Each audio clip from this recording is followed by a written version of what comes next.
Hello, my best students, and welcome again to your channel, Native Flow. Today's story is a little different because it's not about success in money. It's about something much more frustrating. Trying to speak English and feeling like your brain just stops. You understand, but you can't answer. You know the words, but they disappear at the wrong moment. And slowly, you start thinking, maybe I'm just not good at languages. This is the story of Samir. And no, he didn't become fluent in 30 days. He didn't use a magic method. He actually failed, many times, used the wrong techniques, wasted time, got frustrated, and almost quit. But something small changed everything. Not a big secret, not a perfect plan, just a different way of learning. And if you listen carefully, you might realize you're making the same mistakes he made. So don't try to understand everything. Just listen and let the English come to you.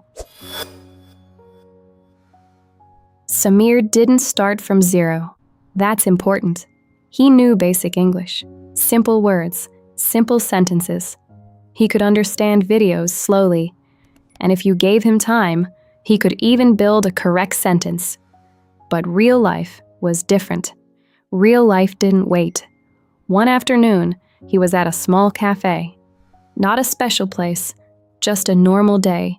He was sitting alone, scrolling on his phone, trying to ignore that quiet feeling that something was missing. Then the waiter came, smiled, and asked, "What would you like to order?" Simple question, very simple. Samir understood everything, every word, no problem. But when it was his turn to speak, his brain froze. Not empty, worse. Too full, too many options, too many translations. What should I say? How do I say it correctly? What if I make a mistake? 2 seconds passed, then 3, and suddenly the moment felt heavy. So he did what he always did. He smiled and answered in his language. The waiter nodded, no problem. But inside, Samir felt something small. Not embarrassment, not shame, just frustration. Because this was not new. It happened again and again and again. And every time, he told himself the same thing. I just need more vocabulary. So he started learning more words, more expressions, every day. He even bought a notebook, clean, organized. He wrote everything carefully, new word, meaning, example sentence. He felt productive, like he was moving forward. But something strange was happening. The more he learned, the less he spoke. Because now, when he tried to talk, he had too many choices, too many correct ways. And instead of speaking simply, he waited for the perfect sentence. And that sentence never came. One night, he opened his notebook, looked at all the words he had collected, dozens, pages full, and he asked himself quietly, if I know all this, why can't I speak? Nothing, just silence. He closed the notebook slowly, leaned back, and laughed a little. Haha, not because it was funny, but because something felt wrong. He wasn't learning English, he was collecting it. And collecting is not the same as using. That night, for the first time, he didn't search for new words. He didn't open a lesson. He just sat there and asked a different question. What am I doing wrong? The next day, Samir didn't feel motivated. That's important, because usually, after a realization moment, people expect energy, a fresh start, a strong feeling like, today everything changes. But that's not what he felt. He woke up, looked at his phone, and honestly, he wanted to go back to the same routine. Scroll, watch something, forget everything. And for a few minutes, he did exactly that. Then, something small interrupted him. Not a big idea, not motivation, just a memory. That question from last night, what am I doing wrong? He sighed, put the phone down, and opened his notebook again. Same words, same pages, same effort. But this time, he didn't read them like before. He looked at them differently, like something was missing. And suddenly, He saw it. Everything he wrote was perfect. Too perfect. Full sentences, correct grammar, clean structure, but not real. Not the way people actually speak. He remembered something very specific. A video he watched a few days ago. A native speaker saying, "I don't know, maybe later." At that time, Samir ignored it, because in his notebook he had written, "I do not know, maybe later." Perfect English, correct English, but not real English. And that's when it clicked. He wasn't learning how to speak, he was learning how to write, and those are not the same skill, not even close. He sat there, thinking about it, and for the first time, he understood why he froze. It wasn't because he didn't know English. It was because he was trying to speak like a textbook. Too slow, too perfect, too heavy. Real conversation doesn't give you time for that. So he tried something different, something uncomfortable. He closed the notebook, opened a simple video. Nothing advanced, just a short conversation. And instead of watching, he paused it, after every sentence, and repeated, out loud. At first, it felt strange. His voice sounded wrong. His pronunciation wasn't clear. He stopped, started again, then stopped again, and for a second, he almost gave up. Because this method felt worse than studying, more awkward, more direct, more real. But he continued, one sentence, then another, and after 10 minutes, something small happened. Not fluency, not confidence, just a moment. A sentence came out without translation, fast, simple, natural. He paused, looked around, as if someone else said it, then smiled, a little. Because for the first time, he didn't build the sentence, he said it. And that difference changed everything. That day, he didn't learn new words. He used old ones. And that felt more powerful. In the evening, he went back to the same cafe, not because he was ready, but because he wanted to try again. The same place, the same chair, almost the same moment. The waiter came, smiled again. "What would you like to order?" Samir felt the same pressure, the same silence. But this time, he didn't search for the perfect sentence. He didn't try to sound correct. He just said, "Coffee, please." Simple, not perfect, but real. The waiter nodded, and that was it. No applause, no reaction, just a normal moment. But for Samir, it meant something big, because this time, he didn't escape.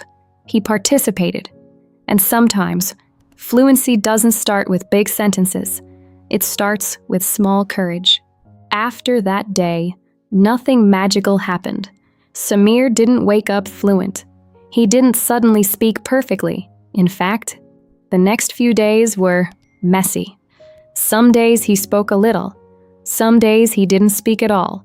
Sometimes he repeated sentences confidently, and sometimes he couldn't even finish a simple one. But something was different now. Before, he was trying to be correct. Now, he was trying to be real. And that changed his focus. He stopped asking, "Is this perfect English?" and started asking, "Can I say this simply?" That one shift made everything lighter. So he built a new routine. Not complicated, not impressive, just consistent. Every day, he listened. Short conversations, real voices, not too fast, not too slow. And instead of just understanding, he repeated, quietly at first, then louder, then with more confidence.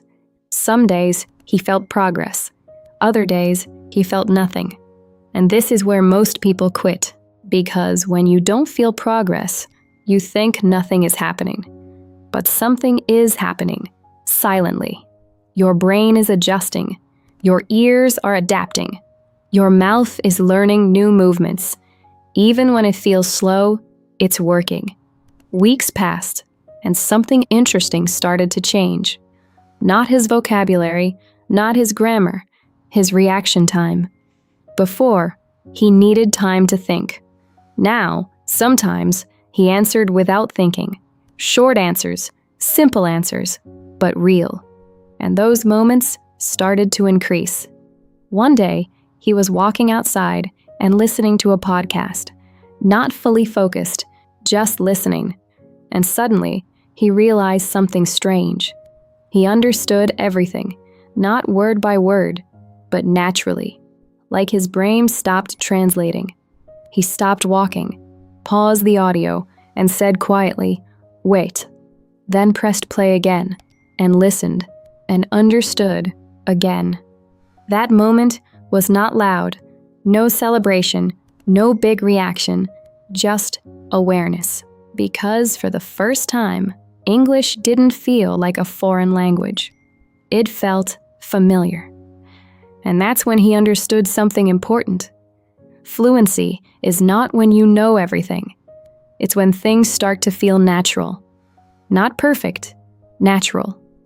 After that, speaking became easier. Not because he became better overnight, but because he stopped fighting himself. He accepted mistakes. He accepted simple sentences. He accepted that fluency is built on repetition, not perfection. Months later, he went back to that same cafe, same place, same energy. But this time, he didn't wait.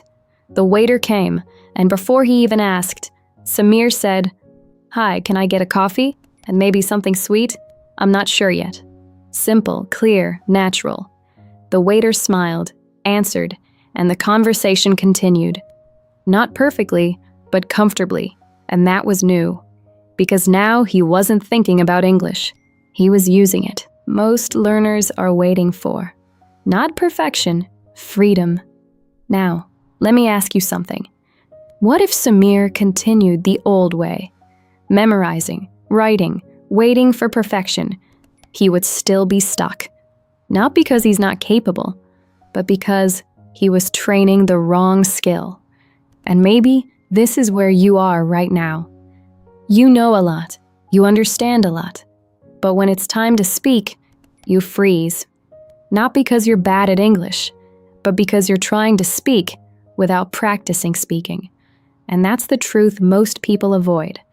You don't become fluent by learning more. You become fluent by using what you already know, again and again and again. So don't wait. Don't wait until you feel ready. Don't wait until you know everything. Start simple. Start small. Speak with what you have. Because just like Samir, you don't need perfect English to start. You just need to stop hiding behind it. And once you do, everything begins to change.